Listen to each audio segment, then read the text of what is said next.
కార్తీక సోమవారం పూజ విధానం. ఉదయం సూర్యోదయానికి ముందు లేవాలి. స్నానం చేసి తెల్లని లేదా కొత్త బట్టలు వేసుకోవాలి. ఇంట్లో లేదా శివాలయంలో దీపం వెలిగించాలి. శివ పూజ. పాయింట్: శివలింగానికి పంచామృతాభిషేకం, పాలు, తేనె, చక్కెర, తుప్పర, నెయ్యి చేయాలి.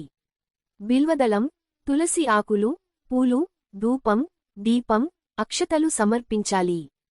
ఓం నమః శివాయ ని 108 సార్లు జపించాలి. నైవేద్యం: పాలు, బెల్లం, పండ్లు సమర్పించాలి. ఉపవాసం లేదా ఒకసారి మాత్రమే భోజనం చేయాలి. సాయంత్రం ఆవు నెయ్యి దీపం వెలిగించాలి. ఇంటి ముందు, తులసి చెట్టు దగ్గర. శివ అష్టోత్తరం, మహామృత్యుంజయ మంత్రం పఠించాలి.